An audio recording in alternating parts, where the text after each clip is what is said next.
बीरबल की सूझबूझ और हाजिर जवाबी से बादशाह बहुत खुश रहते थे। बीरबल किसी भी समस्या का हल चुटकियों में निकाल देते थे। एक दिन बीरबल की चतुराई से खुश होकर बादशाह अकबर ने उन्हें इनाम देने की घोषणा कर दी। काफी समय बीत गया और बादशाह इस घोषणा के बारे में भूल गए। उधर बीरबल इनाम के इंतजार में कब से बैठे थे। बीरबल इस उलझन में थे कि वो बादशाह अकबर को इनाम की बात कैसे याद दिलाएं।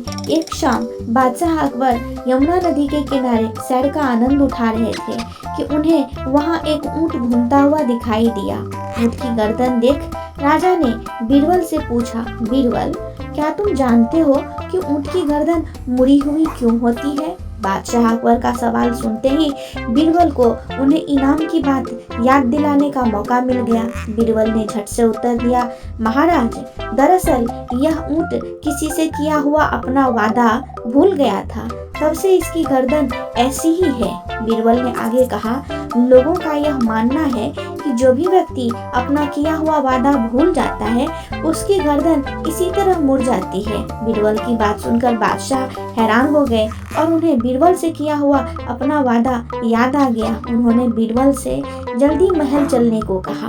महल पहुंचते ही बादशाह अकबर ने बीरबल को इनाम दिया और उससे पूछा, मेरी गर्दन ऊंट की तरह तो नहीं हो जाएगी ना? बीरबल ने मुस्कुराकर जवाब दिया, नहीं महाराज। यह सुनकर बादशाह ठहाके लगाकर हंस दिए। इस तरह बीरबल ने बादशाह अकबर को नाराज किए बगैर उन्हें अपना किया हुआ वादा याद दिलाया और अपना इनाम लिया। दोस्तों, इस कहानी से हमें यह सीख मिलती है कि हमें किसी से किया हुआ अपना वादा पूरा करना चाहिए। दोस्तों, अगर आपको मेरी ये कहानी पसंद आती है तो मेरे इस चैनल को लाइक, शेयर और सब्सक्राइब करें और आपको ये कहानी कैसी लगी मुझे कमेंट बॉक्स में ज़रूर बताएं।